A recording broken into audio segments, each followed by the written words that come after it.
My name is Diane Holloway, I'm 52 years old, and I'm crouched on the cold tile floor of a gas station bathroom off Route 9 in New Jersey, gripping the edge of a filthy sink while something tears through my body that I cannot name. The fluorescent light above me flickers. There's graffiti on the stall door. And I'm screaming. I don't know it yet, but I'm in labor. Before I continue, I want you to know this story contains themes of pregnancy, traumatic birth, and deep family pain. Some names and details have been changed for privacy. The attendant outside is pounding on the door. Lady, you okay in there? Lady. I can't answer. Can barely breathe. And the only thing I can think, the only thought cutting through the pain, is how am I going to tell my 22-year-old daughter that I'm having a baby? But let me back up. Because this story isn't really about what happened in that bathroom. It's about everything I ignored to get there. If this story resonates with you, please subscribe. You're not alone in this. I never expected to be here. I raised my daughter Emma on my own. Her father left when she was 3. He said he wasn't ready to be a dad. 3 years in, and he wasn't ready. So I did it alone. I worked double shifts at the hospital where I was an administrative coordinator. I made her lunches. I braided her hair. I sat through every school play, every parent-teacher conference, every tear-soaked night when she asked why Daddy didn't want her. And I promised myself I would never put her through that again. I never remarried. I dated here and there but nothing serious. Emma was my focus. My whole life orbited around giving her stability. By the time she turned 20, I thought I was done. She was in college. She had her own apartment. She was thriving. And me. I was finally breathing. I met a man named Greg at a work conference in Atlantic City. He was kind. Funny. He didn't push. We started seeing each other casually, nothing serious. I was 51 years old. I hadn't had a period in over a year. So when my body started feeling different, I didn't think twice. I was tired, bloated. My back ached constantly. My mood swung wildly from fine to furious in seconds. Classic menopause, I thought. Every woman my age was going through it. My sister Patty called me one afternoon. Diane, you sound exhausted. You getting enough sleep? I'm fine, I said. Just hormones. You know how it is. You should see a doctor. For what? Hot flashes. I'm not spending $300 to have someone tell me I'm getting old. She laughed. I laughed. But here's the thing, I wasn't fine. I was gaining weight. My clothes didn't fit. I felt flutters in my stomach that I convinced myself were gas or stress or something I ate. I ignored it all. Because when you're 51, you don't think pregnancy. You think decay. You think endings. You don't think new life. Then came the night that changed everything. I was driving home from dinner with Greg. We'd had Thai food. I felt strange, pressure low in my belly, an ache in my back that wouldn't quit. You okay? Greg asked, glancing over. Yeah, just tired. But halfway home the pain sharpened. Came in waves. I gripped the door handle and tried to breathe through it. Diane, you're scaring me. Pull over, I gasped. He pulled into the first place he saw. A run-down gas station with one working pump and a bathroom around the side. I barely made it through the door. The pain hit me so hard I dropped to my knees. And that's when I felt it. Pressure. Intense, unstoppable pressure. My body wasn't asking permission. It was doing something on its own. I screamed. Greg was outside pounding on the door. Diane. Diane, what's happening? I couldn't answer. I couldn't think. And then I felt it. Something moving. Something coming. This can't be happening. But it was. Right there on that bathroom floor I delivered a baby. Boy. He was small. He was crying. And he was alive. I sat there, shaking, holding this tiny human I didn't know I was carrying, and the world stopped making sense. How did I not know? How did no one know? The ambulance arrived 11 minutes later. The paramedics wrapped him in a blanket and helped me onto a stretcher. One of them, a young woman with kind eyes, looked at me without judgment. It happens more than you'd think, she said quietly. You're not crazy. "You're not alone." I wanted to believe her. But all I could think about was Emma. At the hospital they ran tests. They checked the baby. They checked me. He was healthy. Small, just under 5 pounds, but healthy. They called it a cryptic pregnancy. I'd had no obvious symptoms. No visible belly. My body had hidden everything. And because I hadn't had a period in over a year, I had no reason to suspect.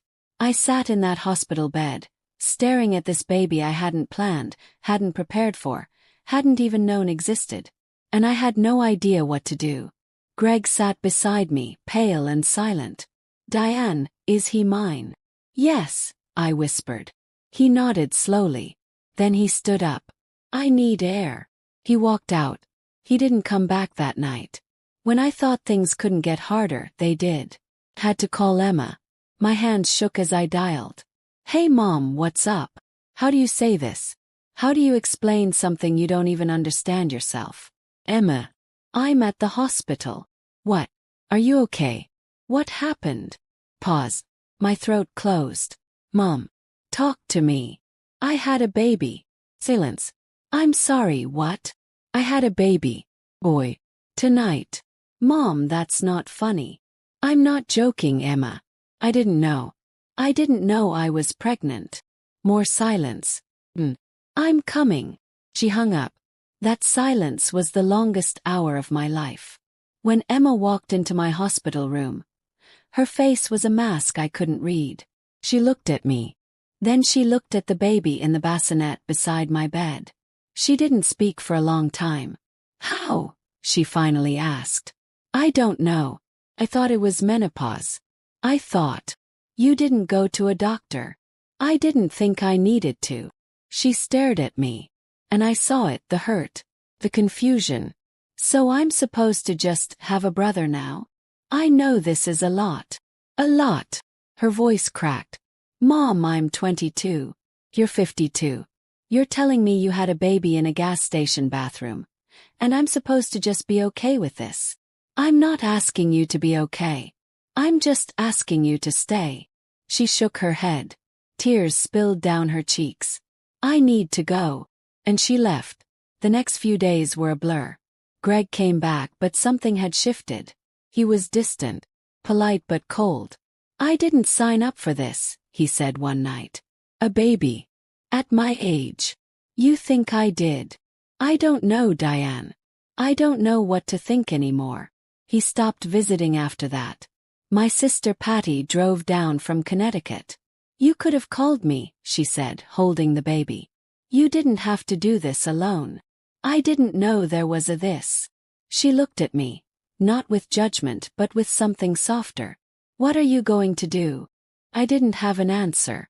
The hospital social worker came in the next morning. She sat beside me with a folder full of resources. "Diane, this is a lot to process. Have you thought about talking to someone? A counselor, a therapist?" "I'm fine." She smiled gently. "You don't have to be fine. Not right now." I didn't respond. But I kept her card. When I brought the baby home, the house felt different.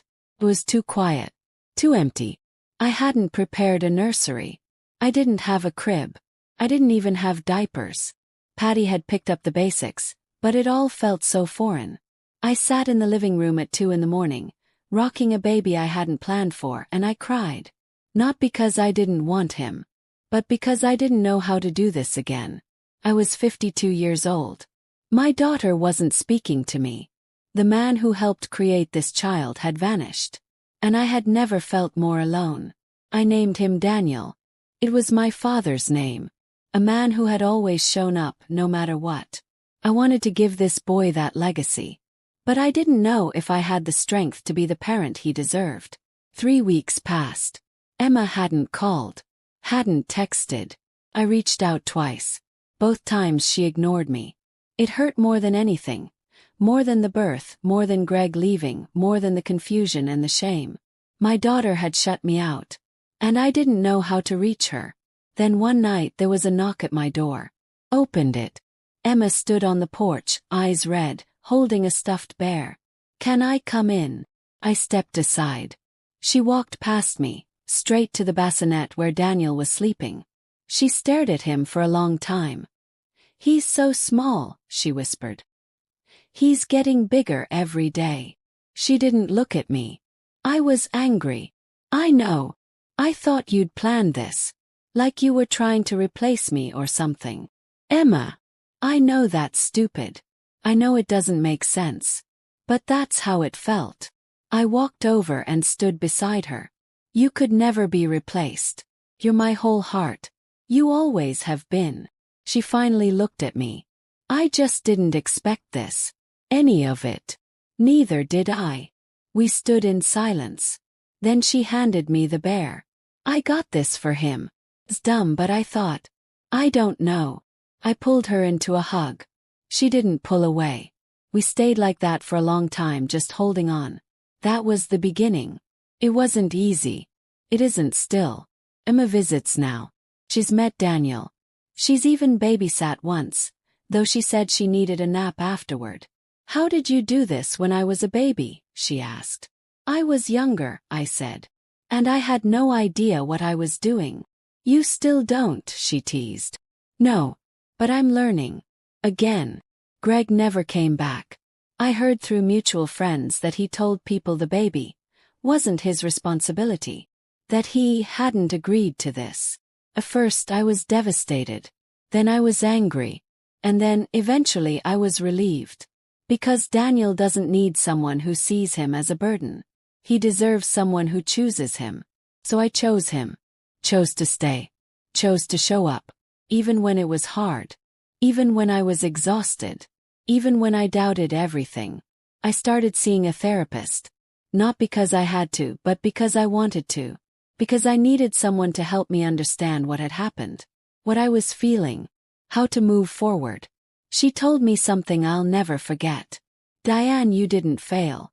You survived something no one prepares you for. And you're still standing." I cried in that session. I cried in a lot of sessions. But slowly, things started to make sense. Daniel is 3 months old now. He smiles. He grabs at my fingers. He sleeps through most of the night, which feels like a miracle. And Emma. She's still figuring it out. But she's here. Last week, she held him while I made dinner. "He has your eyes," she said. "You think?" "Yeah, definitely." I paused. "I think I'm gonna be a good big sister." Smiled. "I think you already are. I don't know what the future holds. I don't know if I'll ever fully make sense of that night in the gas station bathroom, or the months I spent ignoring my own body. But I've learned something. Life doesn't wait for you to be ready. It doesn't ask permission. It just happens. Messy, painful, beautiful, unexpected. And all you can do is show up. That's the moral of my story. Motherhood isn't about perfection. It's not about planning. It's about presence. About saying yes even when you're terrified. About choosing love again and again, even when it costs you everything. If you've ever been surprised by life in a way you couldn't explain, if you've ever had to rebuild something you thought was finished, I'd love to hear from you. Tell me in the comments. What unexpected chapter changed your life forever? And if this story touched you, please share it with someone who needs to hear it. Thank you for listening.